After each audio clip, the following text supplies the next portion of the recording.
નમસ્કાર, આપ સૌનું સ્વાગત છે સાહિત્યને નામ એક બેઠક સાહિત્ય ગોષ્ઠી, જ્યાં ગુજરાતી તથા હિન્દી સાહિત્યને જીવંત બનાવવા પગરવ પાડશું.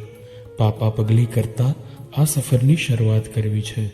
પાત્રો, કવિતાઓ, વાર્તાઓની દુનિયાના અફાટ દરિયામાં તરવૈયા થવા એક ડૂબકી લગાવી છે. ગુજરાતી અને હિન્દી સાહિત્યનો સમંદર એટલો તે વિશાળ છે, જેની જાણ હોવા છતાં તેમાં ઝંપલાવવાનું સાહસ થોડું મોડું કર્યું એનો વસવસો છે. સાહિત્ય ગોષ્ઠીની આ સફરમાં આપણે તેમાં પુસ્તકોની સમીક્ષા, કવિતા અને તેનો ભાવાર્થ, લઘુનવલ જેવા વિષયોમાં ડગલા માંડશું. ગુજરાતી અને હિન્દી સાહિત્યના મોતી લોકમુખ સુધી પહોંચાડવાનો આ એક નિસ્વાર્થ પ્રયાસ છે, જેમાં આપના સાથ અને સહકારની અપેક્ષા છે. તો આવો સાહિત્યની સફર પર કરવા શબ્દોની ઠરડ મરડ સાહિત્ય ગોષ્ઠી.